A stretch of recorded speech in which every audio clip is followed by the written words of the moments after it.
I mean, outside of the fact you can't even get half the amount of people inside a LSU arena. What you just heard isn't just sports commentary. It's evidence of the most misunderstood phenomenon in WNBA history. I'm Jackson Riley, and I've been following the digital breadcrumbs of this Chicago takeover story for months, connecting dots that the mainstream sports media completely missed. Because what happened in Chicago wasn't actually about territory, conquest, or some dramatic rivalry showdown. It was about something much deeper, much more significant, and frankly, much more uncomfortable for certain narratives that have been driving WNBA coverage all season long. See, everyone wants to frame this as Caitlin Clark invaded Angel Reese's city and stole her throne. But if you really dive into the data, follow the fan behavior patterns, and understand what Chicago basketball culture actually looks like, a completely different picture emerges. One that reveals how we've been manipulated into seeing competition where collaboration was actually happening. Now, before we get into the meat of this investigation, I need you to understand something crucial about how I approach these stories. When I tell you I've been filtering through the noise on this Chicago situation, I mean I've been living in Reddit threads, Discord servers, and Twitter spaces where real fans were having real conversations about what they actually witnessed. Not the sanitized takes you get from ESPN, not the manufactured drama from sports talk shows, but the raw, unfiltered reactions from people who were actually there. If you're tired of surface-level sports coverage and want someone who actually does the investigative work to uncover what's really happening behind these viral moments, make sure you're subscribed, because we're about to pull apart one of the biggest media constructions of the year. The story everyone thinks they know goes like this. Caitlin Clark showed up in Chicago during All-Star Weekend, drew massive crowds, and somehow conquered Angel Reese's hometown territory. The viral videos showed thousands of fans screaming her name, chasing her through the streets, treating her like Michael Jordan in his prime. Sports commentators immediately framed this as evidence that Clark had taken over Reese's space, that Chicago had chosen sides in the great WNBA rivalry. I don't know how you could ever imagine, like, how can you compete with this? But here's where the narrative starts falling apart. I started digging into the actual composition of those crowds, the demographics, the timing, the context that nobody was talking about. And what I found was fascinating. Those weren't Angel Reese's fans betraying her for Caitlin Clark. Those were two completely different fan bases that had been growing in parallel. And the Chicago takeover was actually revealing something much bigger about how the WNBA audience has been expanding. Let me break this down for you, because the temperature of the online conversation around this has been completely missing the actual story. First, let's talk about the timing. Clark's massive Chicago reception happened during a very specific moment, not during regular season play when territorial loyalty might actually matter, but during All-Star festivities, when the entire basketball world was focused on celebrating the league's growth. The energy wasn't about conquest, it was about curiosity. Chicago fans weren't abandoning Angel Reese, they were discovering what all the Caitlin Clark buzz was actually about. Ice Cube. Because Ice Cube has come out and given everybody some brutal truth. Sorry, Angel Reese, the $5 million offer was only for Caitlin Clark. Now, I've been tracking social media sentiment around both players for months, and here's what the data actually shows. Chicago has two distinct WNBA fan segments that barely overlap. There's the traditional Sky fan base that's been supporting the team and Angel Reese through thick and thin. Then there's this massive new audience that started following women's basketball specifically because of Caitlin Clark's college career and followed her into the WNBA. When Clark showed up in Chicago, she wasn't stealing Angel's fans, she was activating a completely different demographic that had never been engaged with Chicago basketball before. The crowds weren't betraying anyone, they were revealing just how much the WNBA audience has actually grown. But the sports media machine needed a simpler story. Territory, conquest, winner and loser, hero and villain. So they took genuine excitement about basketball growth and twisted it into evidence of some kind of regional rivalry drama. Official sources won't tell you this, but if you follow the digital breadcrumbs, a different picture emerges. The Chicago takeover wasn't about Caitlin Clark defeating Angel Reese on her home turf. It was about the WNBA successfully creating two parallel superstar narratives that were both driving unprecedented engagement in the same market. Think about it logically. Chicago is a massive city with millions of people.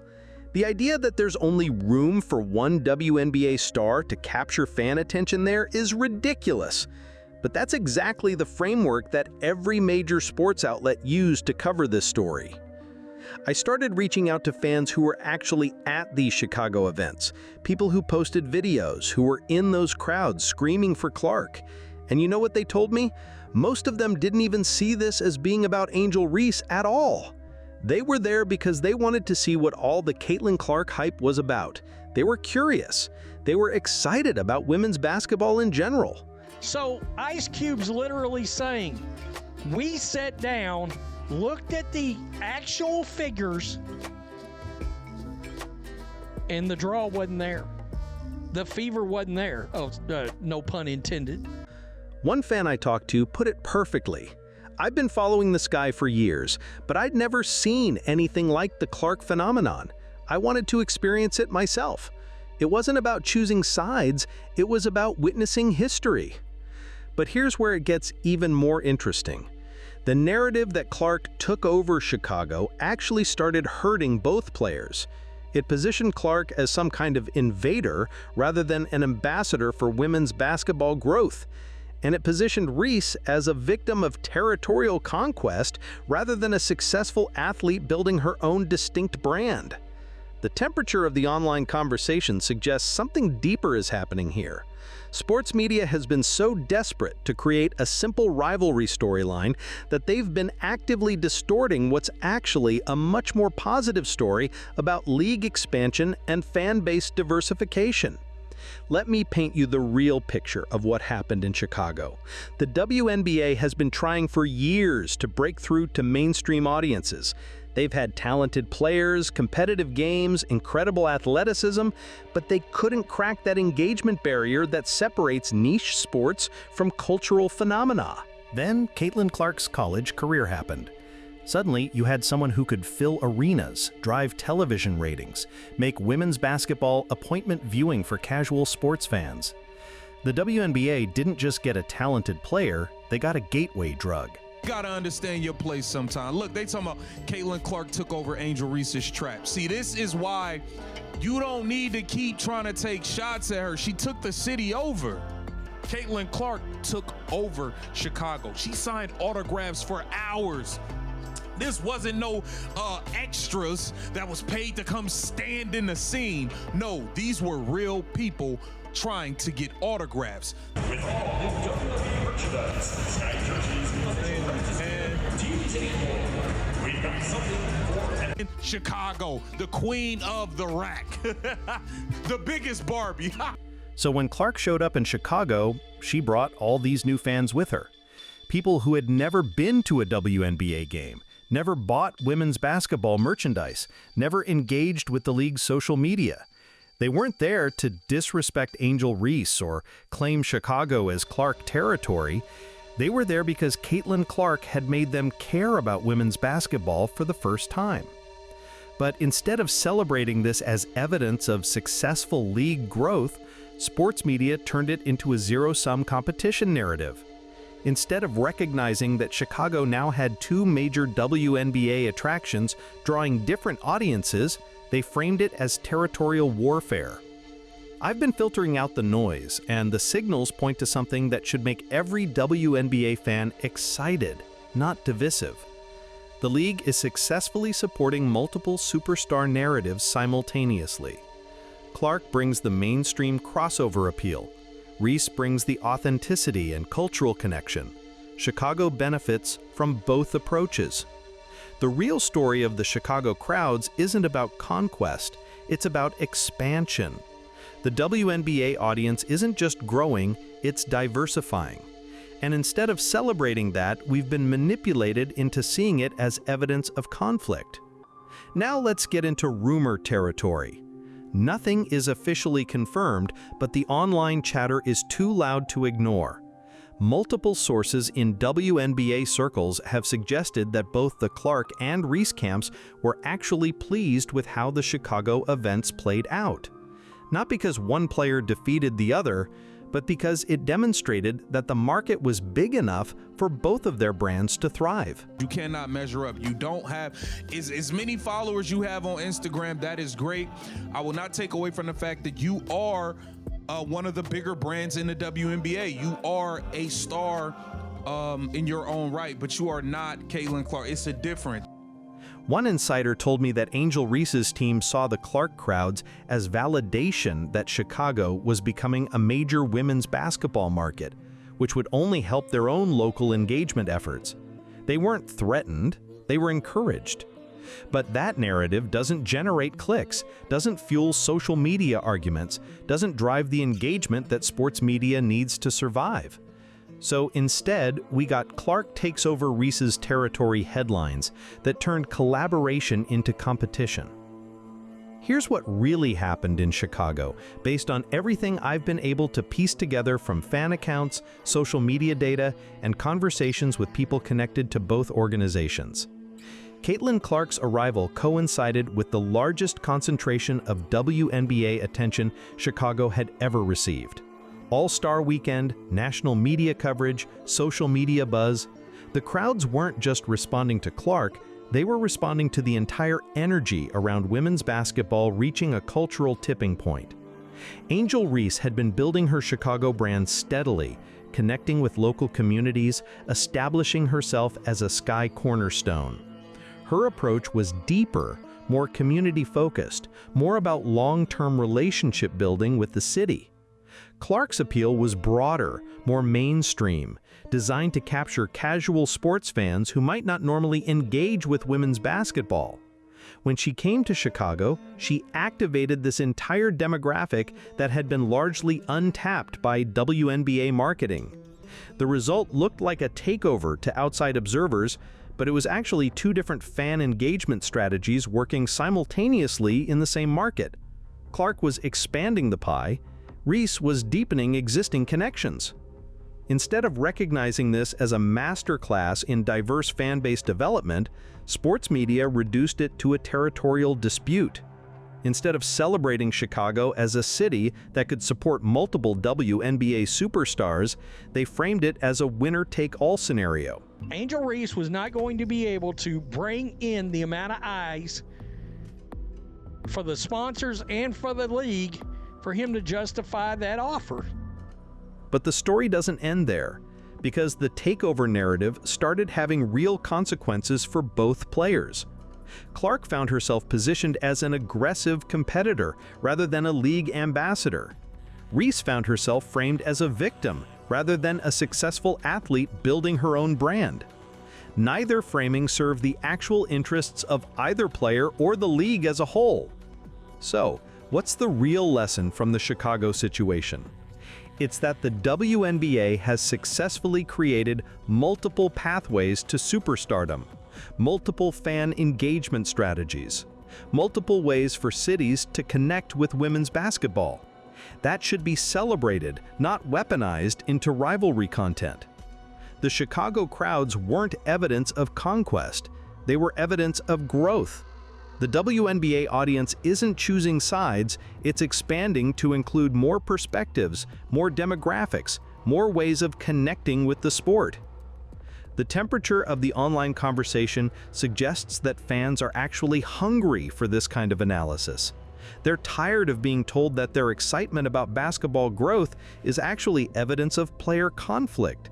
They want to celebrate the sport's expansion without being forced into tribal loyalty camps.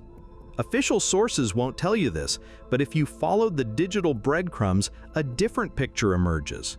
The Chicago takeover was actually a successful proof of concept for how the WNBA can support multiple superstar narratives in the same market without them cannibalizing each other. Clark brings mainstream crossover appeal that attracts new fans to the sport. Reese brings cultural authenticity that deepens existing fan connections. Chicago benefits from both approaches. The league benefits from both approaches. Fans benefit from both approaches. The only entity that doesn't benefit is sports media outlets that need conflict to drive engagement. So they've been actively working to transform evidence of collaboration into narratives of competition. Let me give you another angle that nobody's talking about. The Chicago situation revealed something crucial about how WNBA fandom actually works. It's not like traditional men's sports where territorial loyalty is everything. WNBA fans are more likely to support multiple players, more likely to celebrate league growth over individual supremacy, more likely to see player success as collective advancement rather than zero-sum competition. Come on, just leave it alone, Angel. And this is why I'm saying you be making yourself look crazy, because in all actuality, there's no comparison between you guys. You need to stop trying to attach yourself to this girl at every turn, because she have officially come to your trap and taken over your trap. Business of losing money. So of course, Angel Reese couldn't get offered the 5 M's like Caitlin Clark. The Clark crowds in Chicago weren't betraying Angel Reese because most of them were never Angel Reese fans to begin with. They were new to the WNBA entirely, brought in by Clark's mainstream appeal, discovering women's basketball for the first time.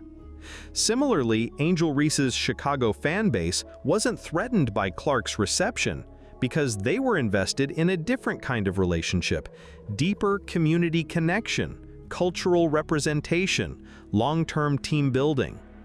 These are complementary fan experiences, not competing ones. But sports media needed a simpler story, so they manufactured a territorial dispute where none actually existed. Now, here's where things get really interesting. The takeover narrative started influencing how both players approached their own brand building. Clark found herself having to defend against accusations of being invasive or disrespectful. Reese found herself having to prove that she wasn't being displaced or diminished. Both responses were defensive rather than constructive. Both were reactions to a media narrative that didn't reflect the actual fan experience or business reality. I've been connecting the dots, and here's what the pattern shows. The Chicago takeover story was constructed to serve media engagement needs, not to accurately represent what was actually happening in the city or the league. Real Chicago basketball fans were excited about having multiple WNBA attractions. Real WNBA growth metrics showed diversification, not displacement. Real business indicators suggested that both players were benefiting from increased market attention. But real stories don't generate the same viral engagement as conflict narratives, so we got Clark takes over Chicago instead of Chicago becomes multi-star WNBA market. The consequence is that we've been arguing about a territorial dispute that never actually happened while missing the much more significant story about how the WNBA is successfully expanding its cultural footprint. That brings us to the inevitable question: what does this mean for the future of WNBA coverage and fan engagement? If we keep reducing every instance of league growth to rivalry content, we're going to miss the actual story of women's basketball reaching unprecedented cultural relevance. If we keep forcing fans to choose sides instead of celebrating expansion, we're going to limit the sport's potential audience. The Chicago situation should be studied as a successful case of diverse fan base development, not weaponized as evidence of player conflict. What should have been a massive, huge day for your sponsors and for your networks. But here's the reality check. Conflict content generates more immediate engagement than growth analysis. Rivalry narratives drive more social media interaction than collaboration stories. Sports media is going to keep constructing these territorial disputes because they serve business interests. The question is whether fans, players, and league officials are going to keep playing along with narratives that don't actually serve their interests. Okay, now let's get into rumor territory again. Nothing is officially confirmed, but the online chatter is too loud to ignore. Multiple sources suggest that the WNBA leadership has been concerned about how rivalry content is starting to overshadow actual basketball coverage. They want the Clark-Reese dynamic to drive engagement, but they don't want it to become so toxic that it starts alienating potential fans. The Chicago situation was actually seen internally as evidence that the league could support multiple superstars without destructive competition. But that message got lost in the media construction of territorial conquest narratives. Here's what I think is really happening in Chicago. The WNBA is at a cultural tipping point where it could either break through to mainstream sustained relevance or get trapped in manufactured drama cycles that ultimately limit its growth potential. The Chicago crowds represented the positive version of that tipping point. Massive mainstream engagement, diverse fan demographics, multiple pathways to connection with the sport. That's the foundation for sustained cultural relevance. But the territorial conquest framing represents the negative version. Tribal loyalty requirements, zero-sum competition narratives, forcing fans to choose sides instead of celebrating expansion. The direction the league goes will largely depend on whether fans, media, and industry leaders choose to amplify growth stories or conflict stories. Based on everything I've been tracking, the fan appetite is actually for growth stories. People are excited about the WNBA reaching new audiences, supporting multiple superstars, becoming culturally significant. They're less excited about being forced into endless rivalry debates. The Chicago takeover revealed that appetite clearly. Fans weren't there to choose sides, they were there to participate in something that felt historically significant. So here's my final analysis of what really happened in Chicago and what it means for the future of WNBA coverage. Caitlin Clark's massive reception wasn't a conquest of Angel Reese's territory. It was evidence that Chicago, like most major markets, has room for multiple WNBA superstars with different appeal strategies. But this is what happens when you continue to attach yourself and compare yourself to somebody rather than just doing your thing. Now you got people, nobody can be honest. They have to say exactly what y'all want them to say. That's what it seems like. Took over the city of Chicago, and this is the star power that Ice Cube was referring to. Every city, every state, anywhere in the world that she goes, it's gonna look like this. The crowds weren't betraying anyone, they were demonstrating the successful expansion of women's basketball's cultural footprint. The energy wasn't about rivalry, it was about reaching a tipping point of mainstream relevance. Sports media transformed this positive development into conflict content because conflict drives engagement more efficiently than growth analysis. But that transformation ultimately serves media business interests more than fan interests, player interests, or league interests. The real lesson from Chicago is that the WNBA has successfully created multiple pathways to superstardom that can coexist in the same market without cannibalizing each other. That's actually a remarkable achievement that should be studied and replicated, not weaponized into territorial dispute narratives. Moving forward, fans who want to see the WNBA reach its full potential should resist being manipulated into rivalry content that doesn't reflect the actual dynamics driving the sport's growth. Players who want to maximize their brand potential should focus on their unique value propositions rather than defensive responses to manufactured competition narratives. And media outlets that want to serve their audiences effectively should start covering the WNBA expansion as the remarkable cultural phenomenon it actually is, rather than reducing every development to tribal conflict content. The Chicago situation showed us what's possible when women's basketball reaches mainstream cultural relevance. Multiple superstars, diverse fan bases, unprecedented engagement levels, cities competing to host WNBA events. That's the future of the league if we can resist the temptation to turn collaboration into competition, growth into conflict, expansion into territorial disputes. So what do you think? Are you tired of rivalry narratives that don't reflect what you actually see happening in women's basketball? Do you want coverage that focuses on the sport's incredible growth trajectory rather than manufactured player conflicts? Let me know in the comments, because the temperature of the online conversation suggests that fans are ready for more sophisticated analysis of what's actually driving the WNBA's cultural breakthrough. If you found this investigation valuable, make sure you're subscribed and hit that notification bell, because I'm going to keep following the digital breadcrumbs to uncover the real stories behind the viral headlines. And share this with anyone who's been caught up in the territorial conquest narratives around Chicago. They deserve to understand what really happened and what it means for the future of women's basketball.